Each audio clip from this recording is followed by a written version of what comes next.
ఓం నమో వెంకటేశాయ. కలికల్మషనాశన నళినేక్షణ మాధవ గోవింద గోవింద. త్వదీయరూపం బహుచిత్రవిశ్రుతం మనస్యుపాధాయ నిశాముఖేన్వహం చిరాయ శాంతిం తపనాదవాప్నుయాం తవానుభావేన విమోక్షమాప్నుయాం అని భక్తజనమానస సరసీరుహ నివాసుడైన శ్రీనివాసుని భక్తిగా ప్రార్థించుకుంటూ శ్రీశుకుల వారు ఉపదేశం చేసిన శ్రీమద్భాగవతం యొక్క అధ్యయన కార్యక్రమాన్ని మనం చేసుకుందాము. యథాప్రకారం ప్రారంభంలో చదువుకోవలసిన ప్రార్థనా శ్లోకాలను సంకల్పవాక్యాలను చదువుకుని కార్యక్రమానికి మంగళాచరణం చేసుకుందాం. శ్రీ గురు ప్రార్థన. గురుర్బ్రహ్మ గురుర్విష్ణు గురుర్దేవో మహేశ్వర గురుః సాక్షాత్ పరం బ్రహ్మ తస్మై శ్రీ గురవే నమః. శ్రీనివాస ప్రార్థన. వసంత సఖజన్యాయ వసంత సుమధారిణే వసంతకాలే పూజ్యాయ శ్రీనివాసాయ తే నమః. అథ సంకల్పః అస్మాకం ఉపాత్త సమస్త దురిత క్షయ ద్వారా బుద్ధిశుద్ధ్యర్థం విద్యాభివృద్ధ్యర్థం భక్తిజ్ఞానవైరాగ్యాది తదనుకూల సర్వసంపత్సమృద్ధ్యర్థం శ్రీపరమేశ్వర ప్రీత్యర్థం శ్రీమద్భాగవత పాఠం కరిష్యామహే. అస్య శ్రీమద్భాగవతస్తోత్రమహామంత్రస్య నారద ఋషిః బృహతీచ్ఛందః శ్రీకృష్ణః పరమాత్మా దేవతా బ్రహ్మబీజం భక్తిశక్తిః జ్ఞానవైరాగ్యే కీలకం అస్మాకం శ్రీమద్భగవత్ప్రసాదసిద్ధ్యర్థే పాఠే వినియోగः. ధ్యానం నారాయణాయ హరయే మనసార్పణీయం వ్యాసప్రసూతశుకశౌనకమాననీయం భక్తిప్రఫుల్లసరసీరుహమర్హణీయం చేతుం సమావిశత భాగవతం జలీయం. శ్రీ గురుభ్యో నమః. స్వామి పైనుంచి దిగొచ్చాడు. దిగినవాడు గరుత్మంతుడి మీద నుంచి ఒక్క దూకు దూకాడు. దూకినవాడు దూకినట్టే ఎడం చేత్తో గజేంద్రుణ్ణి పైకి లేపాడు. లేపినట్టే కుడి చేత్తో సిద్ధంగా ఉంచుకున్న చక్రంతో ముసలి నోటిని రెండుగా చీల్చేశాడు. చీల్చేసి గజేంద్రుడికి మోక్షాన్ని కల్పించాడు. ముసలి నోటి నుంచి విడిపించాడు. తర్వాత ఏం జరిగింది అనే విషయాన్ని 4వ అధ్యాయంలో శ్రీశుక ఉవాచ. శ్రీశుకుల వారు చెప్తున్నారు. తదా దేవర్షి గంధర్వాః బ్రహ్మేశాన పురోగమాః ముముచుః కుసుమాసారం శంసంతః కర్మ తద్ధరేః. తదా అప్పుడు దేవర్షి గంధర్వాః దేవతలు ఋషులు గంధర్వులు బ్రహ్మేశాన పురోగమాః బ్రహ్మ రుద్రుడు మొదలైనటువంటి వాళ్ళు వాళ్ళని ముందుంచుకున్నటువంటి వాళ్ళు వీళ్ళందరూ కూడా కుసుమాసారం పుష్పవృష్టిని ముముచుః పైనుంచి విడిచిపెట్టారు. పుష్పవృష్టిని కురిపించడం మాత్రమే కాకుండా శంసంతః కర్మ తద్ధరేః శ్రీహరి యొక్క ఆ భక్తజన రక్షణ అనేటువంటి కర్మని ఆయన చేసిన పనిని శంసంతః వేణోళ్ళ స్తుతిస్తూ ఈ పుష్పవృక్షిని కురిపిస్తూ వచ్చారు. తదా దేవర్షి గంధర్వా బ్రహ్మేశాన పురోగమాః ముముచుః కుసుమాసారం శంసంతః కర్మ తద్ధరేః.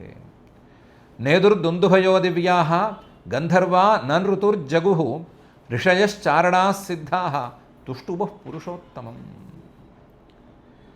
నేదుర్దుందుభయో దివ్యాః దేవతల తాలూకు దుందుభులు దేవదుందుభులు నేదుహు మోగినాయి. దేవతలు వాటిని మోగించారు. గంధర్వాః గంధర్వులైతే ననృతుః జగుః పాటలు పాడారు, ఆటలాడారు, నాట్యం చేసేశారు సంతోషం తట్టుకోలేక. ఋషయః చారణాః సిద్ధాః ఈ జాతుల వారందరూ కూడా పురుషోత్తమం పురుషుల్లో కల్లా శ్రేష్ఠుడైనటువంటి ఆ శ్రీహరిని తుష్టువుః స్తుతి చేశారు. నేదుర్దుందుభయో దివ్యా గంధర్వా ననృతుర్జగుః ఋషయశ్చారణా సిద్ధాస్తుష్టువః పురుషోత్తమం. అంతా చాలా ఆనందంగా సంతోషంగా ఉన్నారు. ఆ శ్రీహరి చేసినటువంటి పనిని అందరూ పొగుడుతున్నారు, అందరూ మెచ్చుకుంటున్నారు. అయితే ఒక సందేహం రావాలి ఇక్కడ. పాపం నీటిలో తిరిగే మొసలి తనకేదో ఆహారం దక్కింది అనుకుని నోటితో కరిచింది, పట్టుకుంది. అదేం తప్పు చేసినట్టు కాదు. నీటిలోకి వచ్చిన ఏ జంతువైనా సరే నీటిలో ఉండే మొసలికి ఆహారము కాబట్టి తన ఆహారం తనకే పరమాత్మ కల్పించినటువంటి ఆహారం కోసం తన వృత్తి కోసం తాను కరిచింది. కరిచినందుకు కరవటం పెద్ద ఏనుగునే పట్టుకుంది అనుకుందాము, అది ఆహారం అవుతుందా కాదా సంగతి తర్వాత. కరిచి పట్టుకున్నందుకు ఈ ఏనుగు ఏదో 4 మాటలు స్తుతి చేసింది అని, ఏదో తామర పువ్వు పైకెత్తి పట్టుకుంది అని, ఈ కారణంతో చక్రాయుధం, శ్రీహరి చక్రాయుధం తీసేసి మొసలి నోటిని చీల్చేయటం అనేది ఏమాత్రం సమంజసం? ఇంత పెద్ద శిక్ష అంత చిన్న తప్పుకి వేయటం సమంజసమేనా అనే ప్రశ్న వస్తుంది. ఆ ప్రశ్న ఈ హడావిడిలో ఉండే వాళ్ళకి రాలేదో మనకి రాలేదు కానీ శ్రీశుకుల వారికి మాత్రం వచ్చింది. వచ్చి ఆయన చెప్తున్నారు, యోసౌగ్రాహ సవై సద్య పరమాశ్చర్య రూపధృక్ ముక్తో దేవలశాపేన హూహూర్ గంధర్వ సత్తమ అని. యోసౌగ్రాహ మనం చెప్పుకుంటున్నటువంటి ఈ మొసలి, సవై ఆ మొసలి, సద్య వెంటనే పరమాశ్చర్య రూపధృక్, శ్రీహరి చక్రం ఆ మొసలి నోటిని చీల్చేయటం ఏంటి, చీల్చేసి అంతా మొసలి కింద పడిపోయింది, ఆహా గజేంద్రుడు ముక్తిని పొందాడు అని సంతోషిస్తూ ఉన్న కాలంలోనే పరమాశ్చర్యమైనటువంటి రూపాన్ని ధరించి బయటకు వచ్చింది. మొసలి ఒక పరమాశ్చర్య రూపాన్ని ధరించింది. ఆ మొసలి వాస్తవానికి హూహూహు అనే పేరు కలిగినటువంటి గంధర్వుడు. హూహూహు గంధర్వ సత్తమ, గంధర్వులలో చాలా పేరున్న శ్రేష్ఠుడైనటువంటి గంధర్వుడు. గంధర్వుల పేర్లు హాహా హూహు ఇలాగే ఉంటాయి. అందులో ఈయన హూహు, ఈయనకు కూడా మంచి పేరుంది. ఈయన బయటకు వచ్చాడు. ఈయన బయటికి రావటం ఏంటి మొసలి శరీరం నుంచి అంటే, ముక్తో దేవల శాపేన, దేవల మహర్షి గారు అతనికి శాపం పెట్టాడు ఇంతకుముందు, ఆ శాపం నుంచి విముక్తి ఇప్పుడు లభించింది. దేవల మహర్షి గారు పెట్టిన శాపం నుంచి శ్రీహరి అతనికి విముక్తిని కల్పించాడు. అంతే తప్ప ఆ మొసలి అనేటువంటి జంతువు చేసిన చిన్న తప్పుకి పెద్ద శిక్షణేం విధించలేదు. అలాంటి పనులు పరమాత్మ పొరపాటును కూడా చేయడు. పరమాత్మ చేస్తే ఆ చుట్టుపక్కల ఉండేటువంటి అన్నిటికీ, అందరికీ, వినేవాళ్ళకి, చూసేవాళ్ళకి, అందులో భాగగ్రాహులకి అందరికీ లాభదాయకంగా ఉండేటట్లు చూస్తాడే తప్ప ఎవరి కోసమో మరొకరిని శిక్షించడం అనే పని పరమాత్మ పెట్టుకోడు. అలాంటి చిల్లర పనులు పరమాత్మ చేయడు అని శ్రీశుకుల వారు చెప్తున్నారు. యోసౌగ్రాహ సవై సద్య పరమాశ్చర్య రూపధృక్ ముక్తో దేవలశాపేన హూహూర్ గంధర్వ సత్తమ. ఈ హూహూహు అనేవాడు గంధర్వ సత్తముడు ఒకరోజు ఎక్కడో నదిలో స్నానం చేస్తున్నాడు తన భార్యలతో కలిసి. మంచి ఆటలు మోజు మీద ఉన్నాడు, హీరోయిజం ప్రదర్శిస్తుంటే ఆ నదిలో స్నానం చేయడానికి దేవల మహర్షి గారు వచ్చారు. గంధర్వుడు స్నానం చేస్తున్నా ఆయన పట్టించుకోకుండా ఓ మూల తన మానాన తాను స్నానం చేస్తున్నాడు.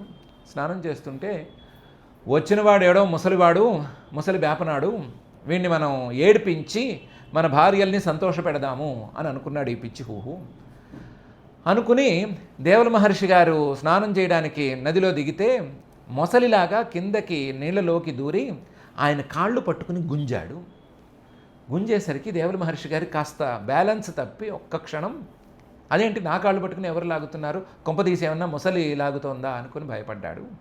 భయపడి చూస్తాడు కదా, చూస్తే ఈ హూహు అనేటువంటి గంధర్వుడు చుట్టూ తిరిగి చూసేసరికి ఒక్కసారి మొత్తం అతని భార్యలు వాళ్ళందరూ పక్కపక్క నవ్వుతున్నారు. వాళ్ళని సంతోషపెట్టడానికి ఈ పిచ్చి పని చేశాడు ఇతను అని ఆయనకు అర్థమయ్యి అరే గంధర్వ జన్మ అనేది చాలా గొప్ప జన్మ కదా, అలాంటి జన్మలో ఉన్నవాడు పోనీ క్రీడల కోసం వచ్చినా ఏదో తన మానాన్ని తాను ఆడుకుని పోవాలి, కానీ ఇలా నాలాంటి వాళ్ళ జోలికి రావటం ఏంటి అని బాధపడ్డాడు.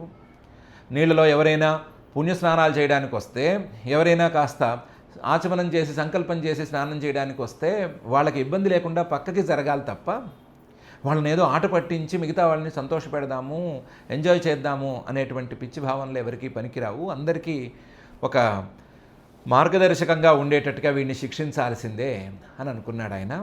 అనుకుని నన్ను మొసలిలాగా పట్టుకుని ఈడ్చావు కాబట్టి నువ్వు మొసలివైపోదువు గాక అని శపించాడు. శపించేసరికి మళ్ళీ మామూలే.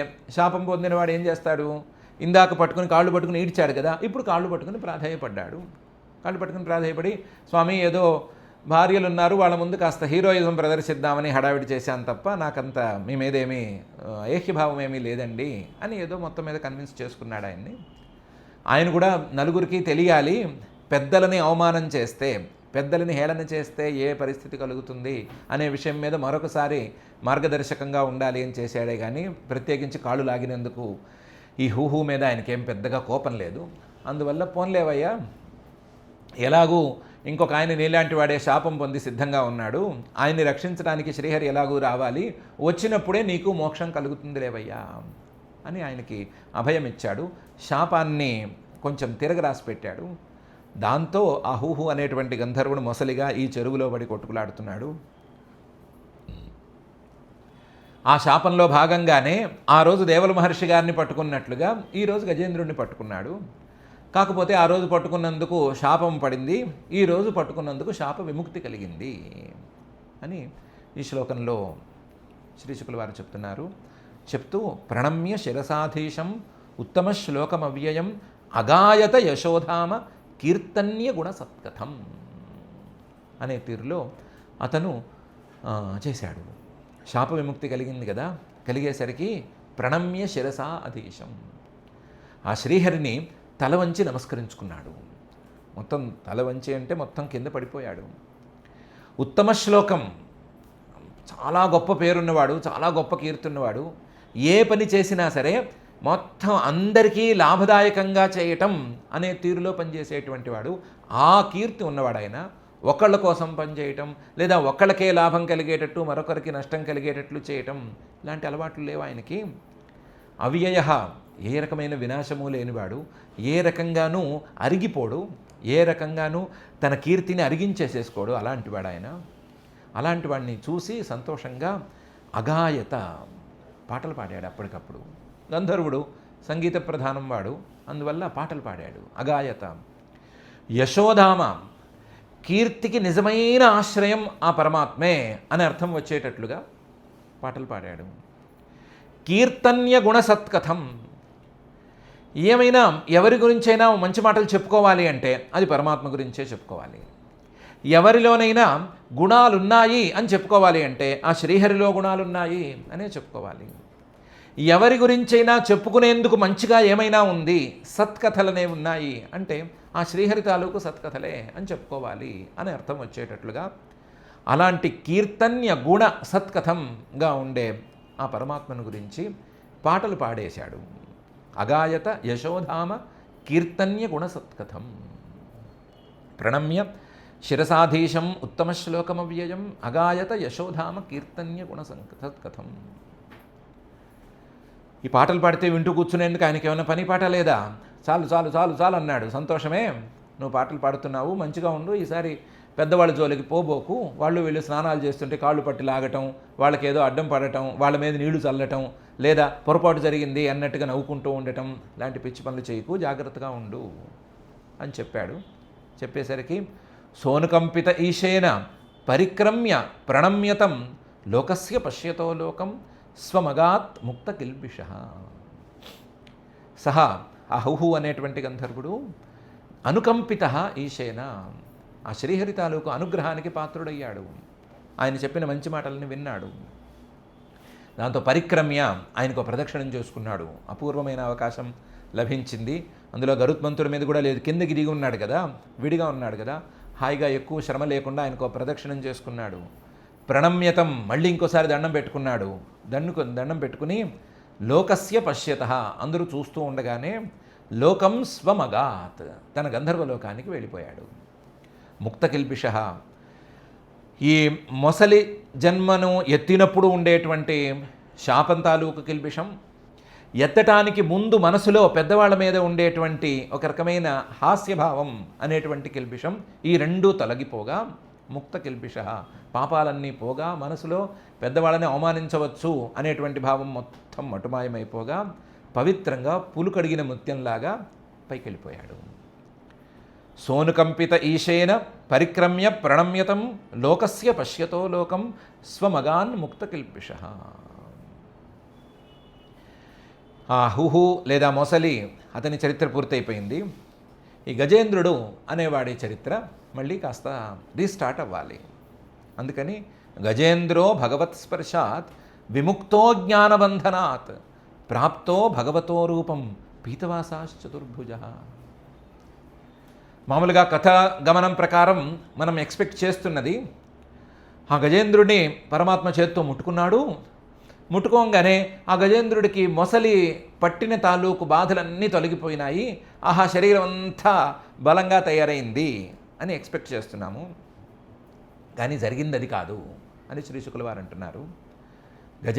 గజేంద్రుడు భగవత్ స్పర్శాత్, భగవంతుడి యొక్క స్పర్శ వలన అజ్ఞానబంధనాత్ విముక్త, అజ్ఞానం అనే బంధనం నుంచి పూర్తిగా విముక్తిని పొందాడు.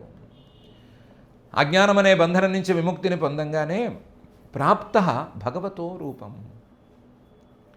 భగవంతుడి యొక్క సారూప్యం అనేటువంటి ముక్తిని పొందాడు, భగవంతుడితో సమానమైన రూపాన్ని పొందాడు. దాంతో ఈయన కూడా, గజేంద్రుడు కూడా పీతవాసాహ చతుర్భుజ, పసుపచ్చ పట్టుబట్ట కట్టుకుని చతుర్భుజ 4 భుజాలతో అందంగా తయారైపోయాడు. గజేంద్రుడు, ఆయన శరీరం, దానికి పట్టిన బాధ వీటికి ఏమాత్రం విలువలేదు. దాన్ని మించిన ఫలితాన్ని ఇతను పొందగలిగాడు. గజేంద్రో భగవత్ స్పర్శాద్ విముక్తో జ్ఞానబంధనాత్ ప్రాప్తో భగవతో రూపం పీతవాసాశ్చతుర్భుజ. అసలు ఇతను గజేంద్రుడు ఎందుకయ్యాడు, ఒక పశువుగా ఉండి సాక్షాత్తుగా సారూప్యం అనేటువంటి ముక్తిని ఎలా పొందాడు అనేటువంటి ప్రశ్నలకి సమాధానంగా సవై పూర్వం అభూద్రాజా పాండ్యో ద్రవిడసత్తమ ఇంద్రద్యుమ్న ఇతి ఖ్యాత విష్ణువ్రతపరాయణ. సవై ఇతను పూర్వం ఇంతకుముందు జన్మలో అభూద్ రాజా, ఒక రాజుగా పుట్టాడు. పాండ్యదేశం వాడు, ఇప్పుడు మధురై ఆ ప్రాంతంలో ఉండేటువంటి వాడు. ద్రవిడ సత్తమ, ద్రవిడ దేశంలో ఉండేవాడు, ద్రవిడ దేశంలో పుట్టిన వాళ్ళలో శ్రేష్ఠుడుగా ఉన్నవాడు.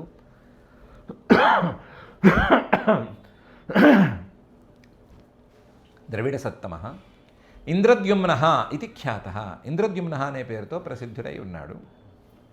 విష్ణువ్రతపరాయణ, శ్రీహరిని సంతోషపెట్టడానికి ఎన్నెన్నో నియమాలనే చాలా గట్టిగా పెట్టుకుని ఉన్నవాడు. ఆ వ్రతాలని నియమాలని పాటించడమే పనిగా పెట్టుకున్నవాడు. అలాంటివాడు. సవై పూర్వమభూద్రాజా పాండ్యో ద్రవిడసత్తమ ఇంద్రద్యుమ్న ఇతి ఖ్యాత విష్ణువ్రతపరాయణ. స ఏకదా రాధన కాల ఆత్మవాన్ గృహీతమౌనవ్రత ఈశ్వరం హరిం జటాధరస్తాపస ఆప్లుతోచ్యుతం సమర్పయామాస కులాచలాశ్రమః. సమర్చయామాస కులాచలాశ్రమః. ఆయన వానప్రస్థం తీసుకున్నాడు, అడవులకు వెళ్ళిపోయి అక్కడ ఉండటం అనేది అలవాటు చేసుకున్నాడు. ఆ వానప్రస్థాశ్రమంలో సహా ఆ ఇంద్రద్యుమ్న మహారాజు గారు లేదా మాజీ మహారాజు గారు ఏకదా ఒకప్పుడు ఒకరోజు ఆరాధన కాలే యోగ సమాధి స్థితిని పొందుతున్నాడు, యోగారాధన చేస్తున్నాడు. యోగ స్థితిలో యోగశాస్త్ర విహితమైన రీతిలో ఈశ్వరారాధన చేసుకుంటున్నాడు. ఆ కాలంలో ఆత్మవాన్, చాలా మనస్సును నిగ్రహించుకుని గృహీత మౌనవ్రత, మౌనంగా ఉంటాను, ఎవరితో మాట్లాడుకోను అని ముందో నియమం పెట్టుకున్నాడు. ఎవరితో మాట్లాడకూడదు, మనసుతోనూ మాట్లాడకూడదు, ఎవరొచ్చినా మాట్లాడకూడదు, ఎవరొచ్చినా ఏం చేసినా పట్టించుకోకూడదు అని అనుకున్నాడు. ఈశ్వరం హరిం, ఈశ్వరుడైనటువంటి సర్వేశ్వరుడైన స్వతంత్రుడైనటువంటి ఆ శ్రీహరిని అచ్యుతం, ఏ దశలోనూ తన స్వరూపం నుంచి కిందకి జారిపోనటువంటి ఆ పరమాత్మని సమర్చయామాస, ఆరాధన చేసుకుంటున్నాడు మనసులోను. అప్పటికి జటాధర, బాగా జడలు కట్టేసినాయి ఆయనకి, వానప్రస్థాశ్రమం తీసుకుని కూడా చాలా రోజులైంది. తాపస, ఎన్నో వ్రతాలతో మనస్సుని శరీరాన్ని అన్నిటినీ కృషింపజేసుకున్నాడు ఆయన. తాపస ఆప్లుత, స్నానాలు ఇలాంటివే తప్ప వేరే మామూలు పనులు కూడా చేయట్లేదు. చాలా కఠినమైన నియమాలతో వానప్రస్థాశ్రమాన్ని గడుపుతున్నాడు. అలా ఉండి అచ్యుతం సమర్చయామాస, అచ్యుతుణ్ణి ధ్యాన స్థితిలో కొలుస్తున్నాడు, పూజిస్తున్నాడు. అంటే సమాధి స్థితిని పొంది సమాధి స్థితిలో భగవంతుణ్ణి ఉంచుకుందాము అనేటువంటి ప్రయత్నంలో ఏదో తిప్పలు పడుతున్నాడు. ఆ తిప్పలు పడేటువంటి సందర్భంలో కులాచలాశ్రమ, కులాచలం అంటే మలయ పర్వతం, ఆయనకి దగ్గరగా ఉండేటువంటి మలయ పర్వతం, ఆ మలయ పర్వతంలో ఉండి అక్కడ ఆశ్రమం కట్టుకుని ఆశ్రమంలో ఉండి ఆయన ఈ పని చేస్తున్నాడు. స ఏకదా ఆరాధన కాల ఆత్మవాన్ గృహీత మౌనవ్రత ఈశ్వరం హరిం జటాధరస్తాపస ఆప్లుతోచ్యుతం సమర్చయామాస కులాచలాశ్రమ. తర్వాత ఏం జరిగింది? యదృచ్ఛయా తత్ర మహాయశాముని సమాగమచ్ఛిష్యగణై పరిశ్రిత తం వీక్ష్య తూష్ణీమకృతార్హణాదికం రహస్యుపాసీనమృషిశ్చుకోప. యదృచ్ఛయా ఆ ప్రదేశానికి అటు ఇటు తిరుగుతున్నటువంటి మహాయశాహ, గొప్ప కీర్తి కలిగిన, చాలా గొప్ప కీర్తి కలిగిన ముని అగస్త్య మహర్షి గారు వేంచేశారు. సమాగమత్, అక్కడికి వేంచేశాడు. శిష్యగణై పరిశ్రిత, అప్పటికే ఆయన్ని చాలామంది శిష్యులు అంటుకునున్నారు. బాబు మాకేమన్నా యోగం చెప్పండి, మాకేమన్నా ఆ విద్య చెప్పండి, ఈ విద్య చెప్పండి, మీకు శ్రీ విద్య తెలుసు, అవి తెలుసు, ఇవి తెలుసు, మాకు అవి చెప్పండి, ఇవి చెప్పండి అని ఆయన్ని అంటుకుని ఆయన వెంటబడి వేళ్లాడుతున్నారు. పరిశ్రిత, వాళ్ళందరితో కలిసి వచ్చాడు ఆయన. అంతమందికి అన్నీ చెప్పేస్తాడా అంటే యోగ్యత చూడకుండా చెప్పడు ఆయన. అలాంటివాడు యోగ్యత చూసి, యోగ్యత వచ్చేంత వరకు వెయిట్ చేసి తర్వాత చెప్పే టైప్ ఆయన. అలాంటివాడు ఈ ఇంద్రద్యుమ్న మహారాజు గారు చాలా యోగ్యుడిగా ఉన్నాడు అని అనుకుని ఈ శిష్యులందరికీ చెప్పని యోగశాస్త్ర రహస్యాలు, యోగ సాధన రహస్యాలన్నీ చెప్పేద్దామని అనుకుని అక్కడికి వచ్చాడు. ఈ విషయాన్ని బాగా ఆలోచించి ఏం చెప్దాం, ఎలా చెప్దాం అని మననం చేసి అక్కడికి వచ్చాడు. అక్కడికి వచ్చి కూర్చుంటాడు కదా, ఆ మహారాజు గారు ఎదురుకుండా నుంచుంటాడు కదా. తం వీక్ష్య, ఈ మహారాజు గారు ఆయన్ని చూసి కూడా కళ్ళు తెరిచి ఉంచకపోవచ్చు, కానీ మనసులో సమాధి స్థితిలో ఉన్నవాడికి చుట్టూ ఏం జరుగుతోందని తెలుస్తుంది. ఆయనకి తెలిసింది, చూశాడు కూడాను. తూష్ణీం ఉండిపోయాడు, ఊరికే ఉండిపోయాడు. అకృతార్హణాధికం, అయ్యా వచ్చారు రండి పెద్దవారు కూర్చోండి అనలేదు. తర్వాత ఏదో అర్ఘ్యము పాద్యము, చేతులు కడుక్కోవడానికి నీళ్లు, కాళ్ళు కడుక్కోవడానికి నీళ్లు లేవు, కాస్త మంచినీళ్ళు పుచ్చుకోండి, నా దగ్గర అంతకుమించి ఏముంటాయి అనే మర్యాద మాట లేదు, ఏమీ లేదు. అకృత అర్హణాధికం, ఏమీ చేయకుండా రహసి ఉపాసీన, నాకేం పట్టదు, నాకేంటి సంబంధం ఈయనతోనూ, నేను ఏదో నా మానాన్ని సమాధి చేసుకుంటున్నాడు, ఆయన అగస్త్య మహర్షి అయితే ఏం, వశిష్ఠ మహర్షి అయితే నాకేమి, నాకు ఒరిగేదేముంది అని అనుకుని ఇంతమంది వచ్చినా సరే తను కష్టపడి సాధించుకున్నటువంటి ఏకాంత స్థితి, ఆ ఏకాంత స్థితిలో ఉండి రహసి ఉపాసీన, అలాగే కూర్చున్నాడు, కదలకుండా ఉన్నాడు. ఉండేసరికి ఋషి చుకోప, పెద్దవాళ్ళని అవమానం చేస్తే, పెద్దవాళ్ళని హేళన చేస్తే ఏమొస్తుంది? పెద్దవాళ్ళు వస్తే వాళ్ళ ద్వారా ఏమైనా రాబట్టుకోవాలని ఉండాలి. పెద్దవాళ్ళని హేళన చేయటం అనేది పరమాత్మను హేళన చేయటం దాకా వెళ్ళిపోతుంది అని అనుకున్నాం కదా గత స్కంధంలో. కాబట్టి ఆ తప్పే వీడు కూడా చేస్తున్నాడు అని అనుకుని ఆయన కోపడ్డాడు. అగస్త్య మహర్షి గారు కోపడ్డారు. యదృచ్ఛయా తత్ర మహాయశాముని సమాగమచ్ఛిష్యగణై పరిశ్రిత తం వీక్ష్య తూష్ణీమకృతార్హణాదికం రహస్యుపాసీనమృషిశ్చుకోప. మరి ఆ పెద్ద ఆయన కోపం వస్తే ఊరుకుంటాడా? తస్మా ఇమం శాపమదాత్ అసాధు అయందురాత్మా కృతబుద్ధిరద్య విప్రావమంతా విశతాంతమోంధం యథాగజస్తబ్ధమతిస్ ఏవా అని శాపం పెట్టేశాడు. తస్మై, ఆ ఇంద్రద్యుమ్న మహారాజుకి ఇమం శాపం, ఈ శాపాన్ని అదాత్ ఇచ్చాడు. ఏమని శాపాన్ని ఇచ్చాడు? అసాధునయం, ఇతను మంచివాడు కాడు, ఇతనికి ఇంకా మానసిక పరిపక్వత రాలేదు. దురాత్మ, ఇతనికి ఇంకా మనస్సు అదుపులోకి రాలేదు. మనస్సులో నేను ఇంకా మహారాజుని, నేను తలకాయ ఎవరికి వంచక్కర్లేదు, నేను తలకాయ వంచితే నా కిరీటం కింద పడిపోతుంది, వంకర తిరిగిపోతుంది, నా అందం చెడిపోతుంది అనేటువంటి అభిప్రాయంలోనే ఉన్నాడు. నేను చాలా పెద్ద పదవిలో ఉన్నవాడిని, ఎవరైనా వచ్చిన వారు ఉంటే వాళ్ళు సారని విష్ చేయాలే తప్ప నేను విష్ చేయకూడదు, నేను ఆఫీస్లో సీట్లో కూర్చున్నా సరే, బయట కనిపించినా సరే పెద్దవాళ్ళని నేను విష్ చేయకూడదు, ఎందుకంటే నా ట్రైనింగ్ అలా ఉంది, విష్ చేయటం తప్పు అని అనుకునే భావనలో ఉన్నాడు. దురాత్మ, అకృత బుద్ధి అద్య. వాస్తవానికి ఇతనికి ట్రైనింగ్ ఏదో వేరే ఇచ్చారు కానీ అదేం పనికొచ్చే ట్రైనింగ్ కాదు. అశిక్షిత బుద్ధి. పెద్దవాళ్ళని చూస్తే ఎంతటి వాళ్ళైనా సరే విష్ చేయాలి, పలకరించాలి, నమస్కారం పెట్టాలి, బాబు ఎలా ఉంది, నేను ఎలా చేయాలి, నేను ఎలా అభివృద్ధిలోకి రావాలి అని అడగాలి. ఎంత పెద్దవాళ్ళైనా, ఎంత పెద్ద అధికారంలో ఉన్నా, ఎంత పెద్ద కిరీటాలే నెత్తి మీద ఉన్నా సరే ఈ పని చేయాలి. అకృత బుద్ధిరద్య.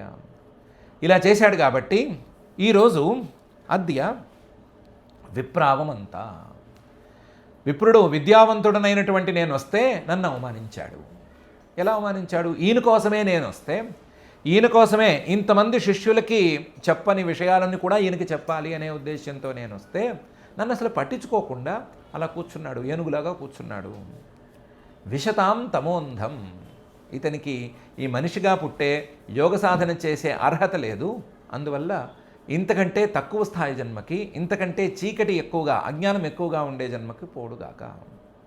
విశతాం తమోంధం యథా గజ, ఏనుగులా కూర్చున్నాడు కాబట్టి ఏనుగైపోవుగాక. స్తబ్ధమతి, ఇతని శరీరం కాదు స్తబ్దుగా ఉన్నది, ఇతని కదలిక లేకపోవటం, ఇతను విష్ చేయకపోవటం కాదు, ఇతని మతి, లోపల ఉండేటువంటి మతి స్తబ్ధమతి, అహంకారంతో నిండి ఉన్న మతి. అందువల్ల ఆ స్తబ్ధమతికి, అహంకారంతో కదలకుండా ఉండేటువంటి మతికి తగ్గట్లుగా ఏనుగులా పుట్టుగాక. సఏవ, వీడే ఏనుగులా పుట్టుగాక అని శాపం పెట్టాడు. తస్మా ఇమం శాపమదాదసాధు అయం దురాత్మా అకృతబుద్ధిరద్య విప్రావమంతా విశతాం తమోంధం యథా గజ స్తబ్ధమతి సఏవ. మరి శాపం పెడితే, దేవల మహర్షి గారు శాపం పెడితే హూహు అనే గంధర్వుడు వెంటనే కాళ్ళు పట్టేసుకున్నాడు కదా. అయితే అతనికి అడ్వాంటేజ్ ఉంది, కాళ్ళు పట్టుకుని లాగాడు. శాపం పెట్టేసరికి ఆ పట్టుకున్న కాళ్ళలాగే పట్టుకునే ఛాన్స్ అతనికి ఉంది. కాకపోతే ఆయన ప్రాధేయపడ్డాడు కదా. మరి ఈ ఇంద్రద్యుమ్న మహారాజు గారు అగస్త్య మహర్షిని ఏమైనా ప్రాధేయపడ్డారా? ఏమైనా శాప విమోక్షం కల్పించండి, శాపాన్ని తగ్గించండి, నేను పొరపాటు చేశానన్నాడా? ఏం చేయలేదు. ఆయన నిజంగానే ఈ శాపానికి అర్హుడు అనే విషయాన్ని శ్రీశుక ఉవాచ, శ్రీశుకుల వారు చెప్తున్నారు. ఏవం శప్త్వా గతోగస్త్య భగవాన్ నృపసానుగ ఇంద్రద్యుమ్నోపి రాజర్షి దిష్టం తదుపధారయన్. ఏవం శప్త్వా, ఈ రకంగా శాపం పెట్టేసి, అగస్త్య భగవాన్, అతి పూజనీయుడైనటువంటి, మహర్షుల్లో కల్లా కూడా పూజనీయుల్లో కల్లా కూడా పూజనీయుడైనటువంటి అగస్త్య మహర్షి గారు గతః, వెళ్ళిపోయాడు.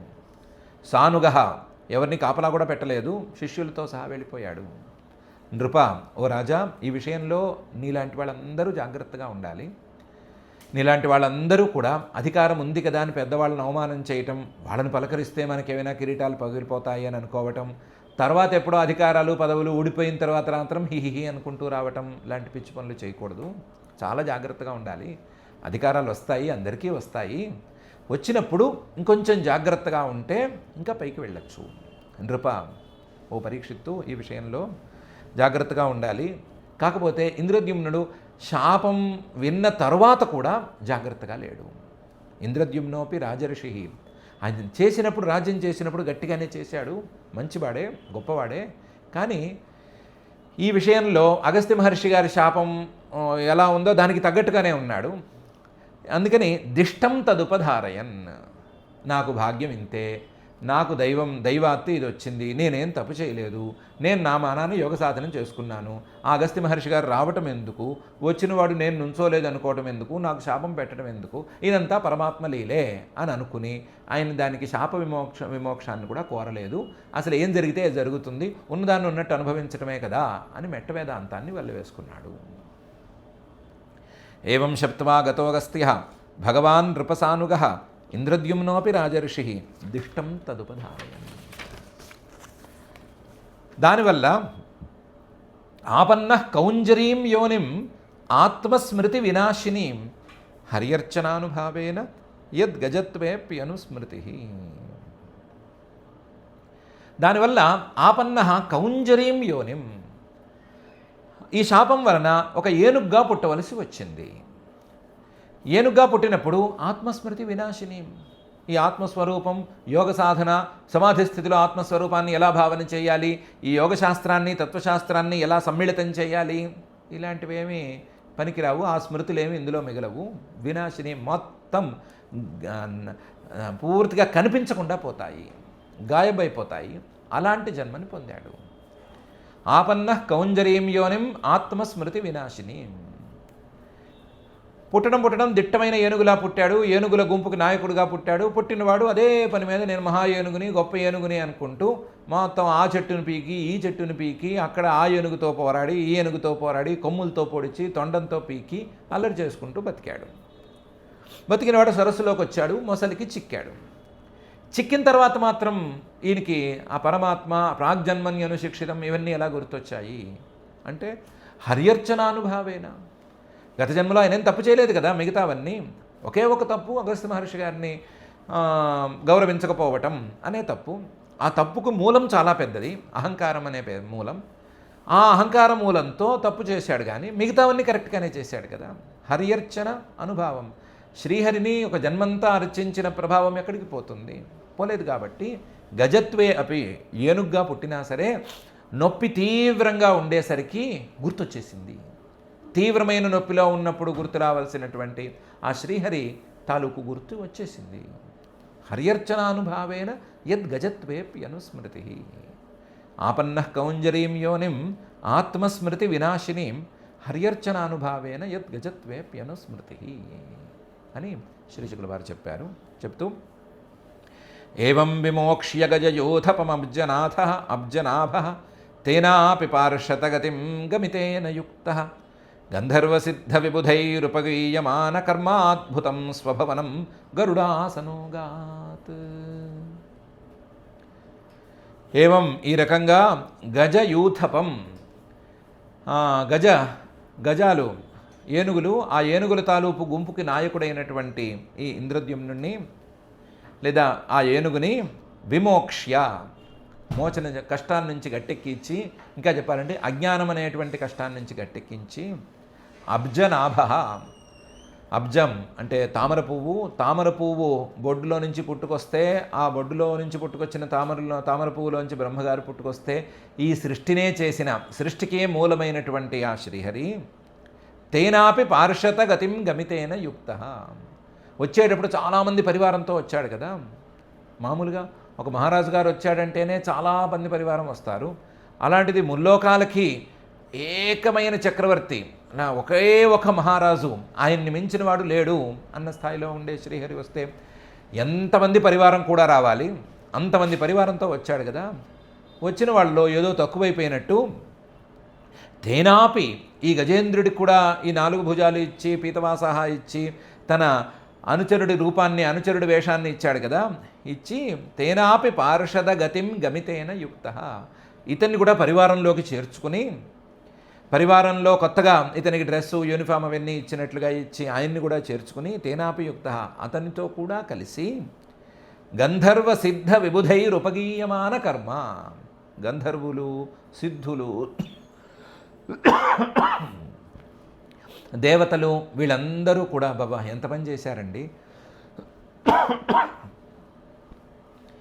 ఆయన ఏదో నన్ను కాపాడవయ్యా అని ఒక్కసారి ఎలుగెత్తి పిలిస్తే వచ్చి అజ్ఞానం నుంచే కాపాడి మీకు అనుచరుణ్ణి చేసేసుకున్నారు. ఇప్పటికే మీకు 1000 మంది పరివారం ఉంటే 1001 అని వీడిని కూడా పరివారంలోకి చేర్చుకున్నారు. ఎంత గొప్ప పని చేశారండి అని స్తుతి చేస్తూ ఉంటే, ఉపగీయమాన కర్మ అద్భుతం స్వభవనం, వాళ్ళు చేస్తున్న స్తుతులు వింటూనే తన స్వభవనం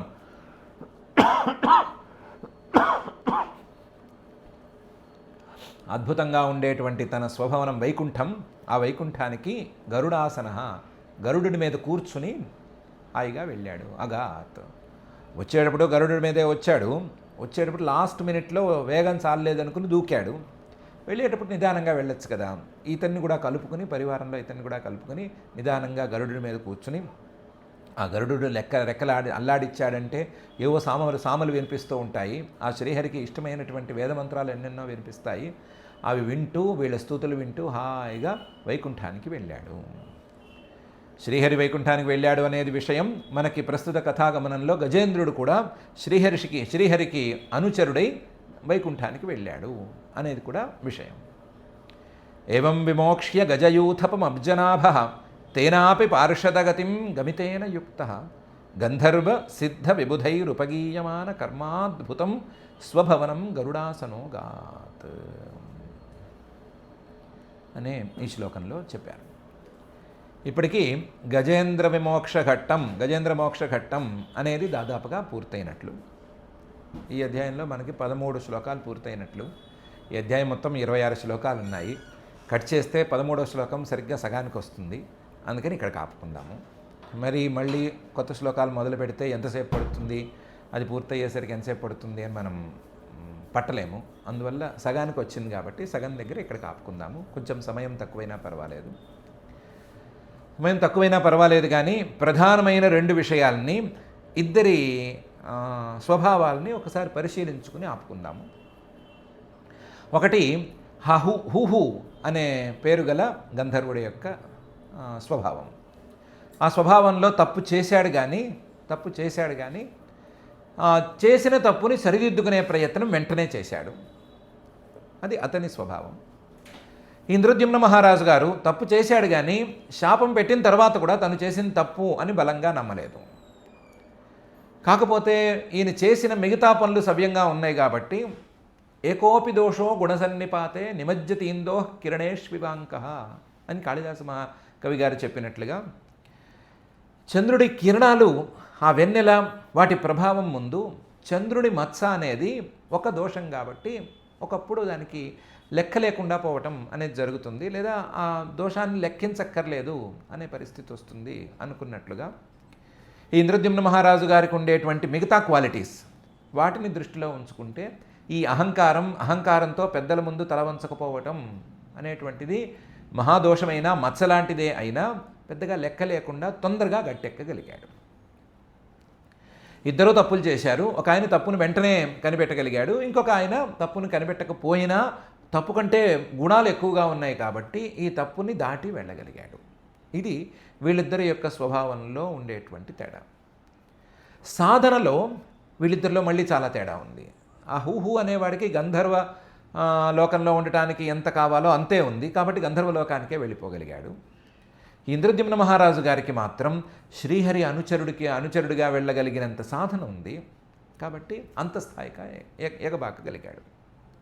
కాబట్టి ఇద్దరి స్వభావాలు, ఇద్దరి సాధనలు ఇవన్నీ ఒకసారి పరిగణనలోకి తీసుకుంటే ఎప్పుడైనా సరే మంచి పనులు చేస్తూ ఉంటే చిన్న చిన్న తప్పులు, వాటికి ఫలితాలు అనేవి వచ్చినా సరే వాటిని దాటి పైకి వెళ్ళగలిగినటువంటి సామర్థ్యం మనకు దక్కుతుంది అనేటువంటి విషయం ఒకటి తెలుస్తోంది. ఆ తప్పును కూడా ఒకవేళ గనక మనం తుడిచేసుకోగలిగితే, ఆ తప్పు కూడా లేకుండా చేసుకోగలిగితే అసలు ఆ పరిస్థితి కూడా రాకుండా హాయిగానే పై మెట్లకు వెళ్ళడానికి అవకాశం లభిస్తుంది అనే విషయం కూడా తెలుస్తోంది. కాబట్టి ఈ స్వభావాలని పరిశీలించిన మీదట మనం ఇంద్రద్యుమ్న మహారాజు గారు చేసినటువంటి ఆ తప్పు కూడా ఎందుకు చేయాలి, అహంకారం అనేటువంటి తప్పునైనా ఎందుకు రానివ్వాలి అనేటువంటి అభిప్రాయాన్ని ఒకదాన్ని మనం ఒకసారి ఆలోచించుకుందాం. ఇద్దరూ చేసినటువంటి పెద్దలని అవమానించటం అనే తప్పు మనం ఎప్పటికీ దరిచేరనివ్వకూడదు అనే నిర్ణయం కూడా మనం తీసుకుందాం. అదే సమయంలో ఇంద్రద్యుమ్న మహారాజు గారు చేసినట్లుగా ఆ శ్రీహరిని కొలవటం, శ్రీహరి పరాయణుడిగా ఉండటం, విష్ణువ్రత పరాయణ అన్నట్లుగా ఉండటం అనేదాన్ని సాధిస్తే ఇలాంటి తప్పులు, మనకు తెలియని తప్పులు, మనం ఆపుకోలేని తప్పులు ఏమైనా ఉన్నా సరే అవన్నీ కూడా ఇందులో కలిసిపోతాయి. సముద్రంలో మట్టి బెడ్డలాగా, చంద్రుడిలో మచ్చలాగా అన్నీ కలిసిపోతాయి అనైనా అనుకుందాము. మనం ఇలా అనుకునేటట్లుగా మనమందరము ఆ విష్ణువ్రత పరాయణులుగా, పరమాత్మను అందుకోవటానికే సంసిద్ధంగా ఉండేటట్లుగా, తయారయ్యేటట్లుగా అనుగ్రహించవలసిందిగా ఆ భక్తజన మానస సరసీరుహ నివాసుడైన శ్రీనివాసుని భక్తిగా ప్రార్థించుకుందాం. ఆ ప్రార్థనతో ఈ 13 శ్లోకాల పారాయణ కార్యక్రమం చేసుకుందాం.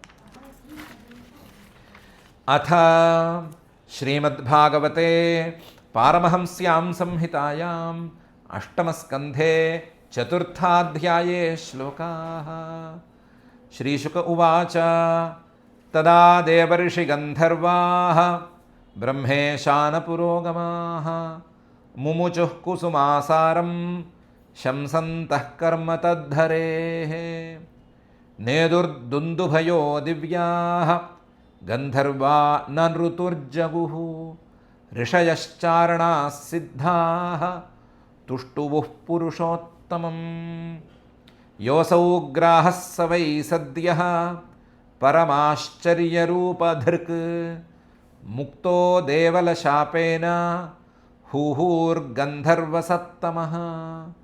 ప్రణమ్య శిరసాధీశం ఉత్తమశ్లోకమవ్యయం. అగాయత యశోధామ కీర్తన్యగుణసత్కథం.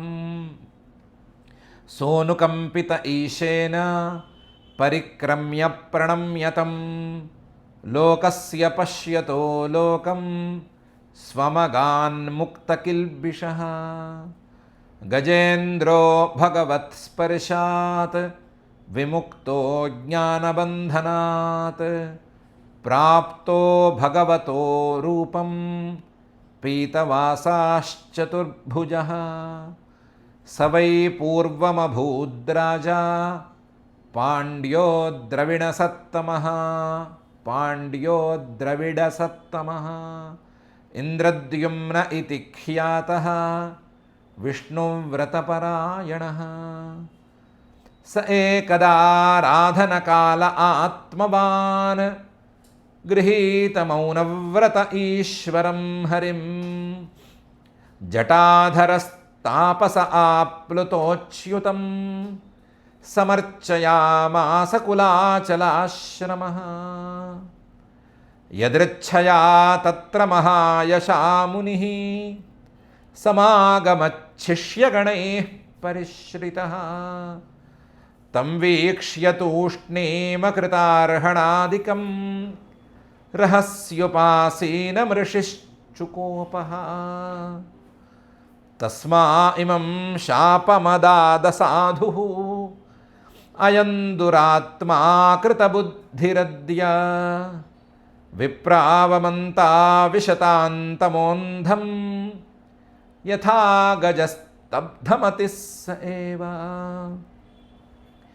శ్రీశుక ఉవాచ ఏవం శప్త్వా గతోऽగస్త్యో భగవాన్ నృపసానుగః ఇంద్రద్యుమ్నోऽపి రాజర్షిః దిష్టం తదుపధారయన్ ఆపన్నః కౌంజరీం యోనిం ఆత్మస్మృతివినాశినీం హర్యర్చనానుభావేన యద్గజత్వేప్యనుస్మృతిః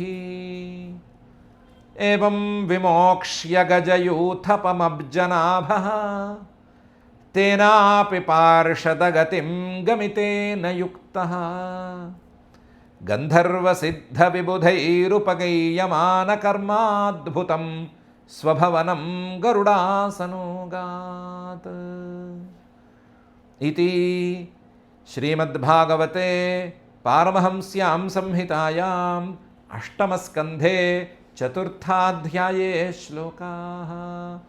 అథ క్షమా ప్రార్థనా యదక్షరపదభ్రష్టం మాత్రాహీనం తు యద్భవేత్ తత్సర్వం క్షమ్యతాం దేవ నారాయణ నమోऽస్తు తే.